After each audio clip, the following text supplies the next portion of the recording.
রামনারায়ণ রাম। আমি সর্বপ্রথম ঠাকুর শ্রী শ্রী বালক ব্রহ্মচারী মহারাজের চরণে জানাই শত কোটি প্রণাম এবং আপনাদের সকলকে জানাই বৈদিক অভিনন্দন। রামনারায়ণ রাম। এই বলে আমি আজকের তত্ত্ব আলোচনা শুরু করছি। তোমাদের আগেও বলেছি, অনেক দিন তোমাদের বলেছি যে এই গুরুগিরি করে আমি যদি অর্থ উপার্জনের চেষ্টা করতাম তাহলে কত কোটি টাকা করতে পারতাম। যার কয়েক কোটি সন্তান মানুষকে শনি রাহু দশার কথা বলবো মুখে মুখে, আবার ছাড়াবো মুখে মুখে, অনেক অর্থ রোজগার করতে পারতাম। কিন্তু বিষ খাবো? এগুলো তো বিষ, দুর্ভোগ। ভোগ কোনটা? ভোগ দেয় দেবতাকে, নিজের বিবেককে ভোগ দাও। আর আমরা যে ভোগ খাচ্ছি এটা দুর্ভোগ। এই দুর্ভোগ খেয়ে শেষে চিত হয়ে রইলাম। পরে দেখলাম এর কোনো প্রয়োজনই ছিল না। বাবা ছেলেকে টাকা দিয়ে বলল সৎভাবে করে খা, আর ছেলে সেই টাকাটা নষ্ট করলো। প্রকৃতি থেকে তোমরা কি না পেয়েছো? বুদ্ধি পেয়েছো, বিবেচনা পেয়েছো। ইচ্ছা করলে মরতে পারো, ইচ্ছা করলে মারতে পারো, তার জন্য ইচ্ছাশক্তি দিয়েছে। এই ঘর থেকে সেই ঘরে যাও ইচ্ছে করে, এই বাড়ি থেকে ওই বাড়ি যাও ইচ্ছে করে। ইচ্ছার শক্তি তো কিছু দিয়েছে। এই ইচ্ছার শক্তিটা যদি নষ্ট করো, এর শাস্তি কে দেবে? প্রকৃতির দরবারে এই শাস্তির হাত থেকে কেউ রেহাই পাবে না। পথিক ভুলে যেও না। তাই তো বলে, বেহুশভাবে চললে পরে তহবিলের মাল যাবে চুরি। আগে গিয়ে শিখে নাও রে গুরুর কাছে দোকানদারি। বুঝতে পেরেছো? যেমন তেমন চললে, ইচ্ছে মতো চললে, ইচ্ছা মতন নিন্দা করলে, ইচ্ছা মতন যা খুশি তাই বললে, এগুলো খুবই সহজ কাজ। করে যাও। মরাকে আর কত মারবে? আমরা সবাই তো মরা হয়ে আছি। আমরা সবগুলো মরা কি না বলো? মরে আছি, কারণ জন্মটাই মৃত্যু। মৃত্যুর খাতায় সবাই আগাম সই করে রেখেছি, কেউ আজ কেউ কাল। সেখানে আমরা বাহাদুরি অযথা করতে যাচ্ছি কেন?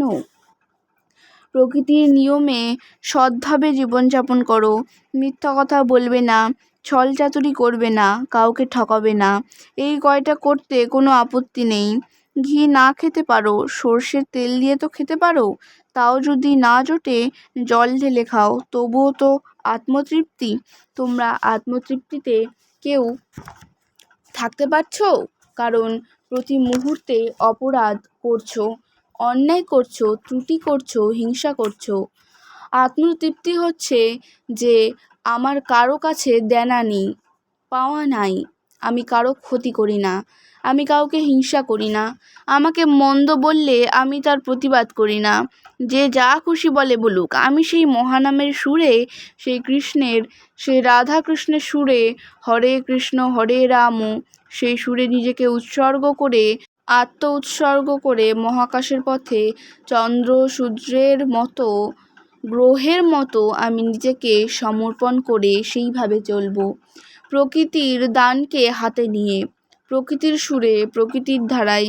দেখো চন্দ্র সূর্য গ্রহ নক্ষত্র কিভাবে আমাদের পরিচালনা করছে, সেবা করে যাচ্ছে।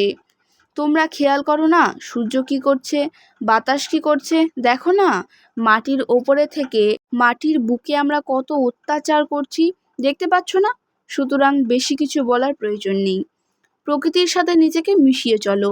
প্রকৃতির মহাযন্ত্র, এই দেহবিনা যন্ত্রকে খুঁজে বার করো। এই দেহই হচ্ছে বিবেক, বিবেকই হচ্ছে কৃষ্ণ, বিবেকই হচ্ছে দেবতা। দেবতাকে খুঁজে পাও না, কিন্তু বিবেককে তো খুঁজে পাচ্ছ, তার সারাটা বুঝতে পারছো। তাই বিবেকের সুরে সুর মিলিয়ে কাজ করবে। চোখ দিয়ে কে দেখে বলতে পারো না? তোমার যে চোখ দিয়ে দেখতে পাচ্ছ, জিজ্ঞাসা করো সমস্ত দেহের যন্ত্রপাতিকে যে কে দেখছে, কে স্বাদ পাচ্ছে। তুমি তো মনে করছো আমি স্বাদ পাচ্ছি, আমিটা কোথায় খুঁজে পাবে? এই দেহের মধ্যে কে শুনতে পাচ্ছে? সমস্ত দেহটাকে টুকরো টুকরো করলেও বুঝতে পারবে না। নিজেকে একবার জিজ্ঞাসা করো যে নিজের ভেতর কে খাচ্ছে, কে বুঝতে পারছে, কে দেখছে, খুঁজে পাবে না। সে নিখোঁজ হয়ে আছে, আবার সাড়া দিচ্ছে। আমি বলে যে কথাটা বলছি, আমি দেখতে পাচ্ছি, আমি শুনতে পাচ্ছি, আমি স্বাদ পাচ্ছি, পাচ্ছ তো ঠিকই, কিন্তু আমিটা কোথায় খুঁজে পাবে? তোমার নাম যদি দীনেশ হয়, দীনেশকে হাজার টুকরো করে যদি এক জায়গায় রাখো, তবে এর মধ্যে দীনেশ কে আছে খুঁজে পাবে? খুঁজতে গেলে এটা পা, এটা হাত, এটা নাক, এটা মাথা, 100টা নাম হয়ে গেল। দীনেশের দেহের 100টা নাম হয়ে গেল। তুমি যে পরেশকে খুঁজে পাবে? পরেশ কোথায়? 100টা অংশ যোগ দিয়ে হলো পরেশ। তেমনি এই বিশ্ব হলো একটা শব্দ, বিশ্বকে খুঁজে পাবে? গভর্নমেন্ট একটা শব্দ, কে গভর্নমেন্ট খুঁজে পাবে? চৌকিদার থেকে প্রেসিডেন্ট অবধি সবটা নিয়ে হলো এক গভর্নমেন্ট। বহু নাম নিয়ে একটা নাম, তেমনি বিশ্বের বহু নাম, অজস্র অগণিত নাম, সব নাম নিয়েই হলো একটা নাম। পছন্দমতো যে যা খুশি একটা নাম নিয়ে জপ করে, তপ করে, সুরে আনে। 26টা শব্দের মধ্যে সা রে গা মা পা ধা নি সা, 7টা শব্দ নিয়ে নিল। এই 7টা শব্দ নিয়ে সুর সাধনা করছো, কিন্তু তার ঊর্ধ্বে যে স্বরগ্রাম আছে, সা রে গা মা পা ধা নি আছে, সেটা মূলাধার থেকে সহস্রারে সুর মিলিয়ে যাও দেখি, খুঁজে কি পাও? মহাপ্রভু হরে কৃষ্ণ হরে রাম 16 নাম 32 অক্ষর সুরের সাথে বিশ্বের সুর মিলিয়েছিলেন। তিনি চেয়েছিলেন সবাই যাতে নিজের নিজের বিবেকের সাথে সুরে সুর দেয়। আজ তোমাদের সামনে সেটাই তুলে ধরছি।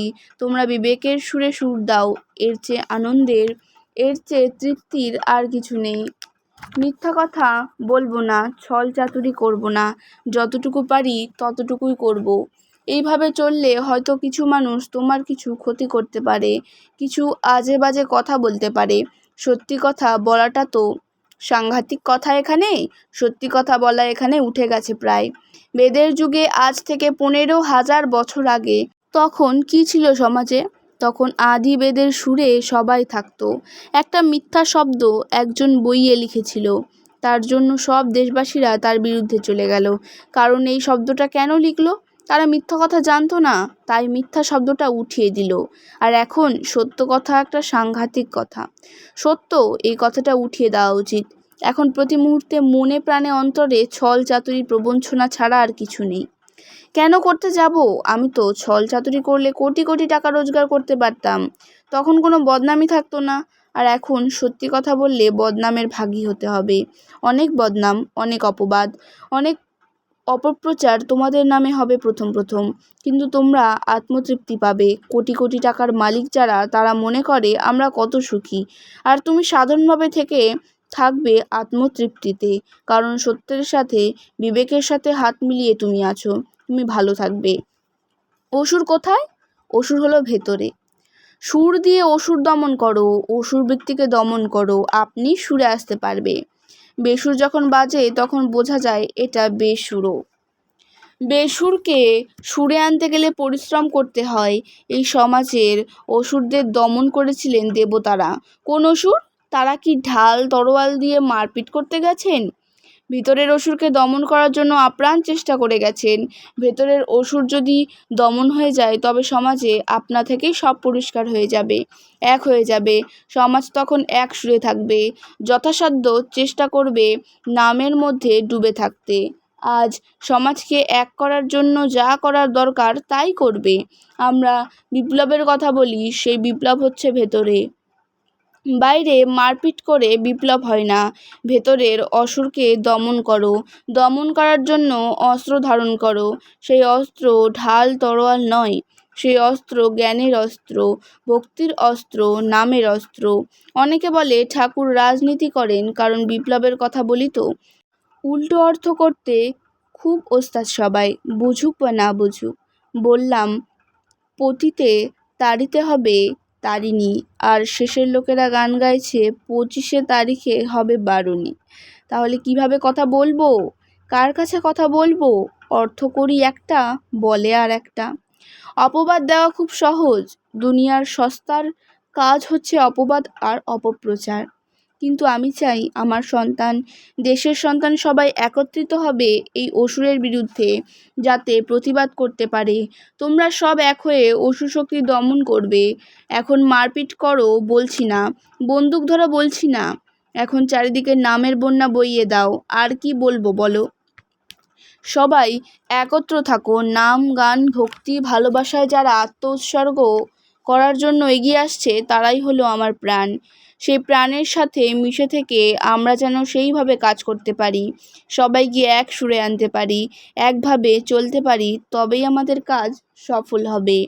তোমরা তো শুনেছ আমার মা আর গৌরাঙ্গদেবের মা এক বাপের ঘরের। আমরা মহাপ্রভুর রক্ত, এটা আমাদের গৌরব, তার রক্তের মর্যাদা রক্ষা করাই তোমাদের কাজ।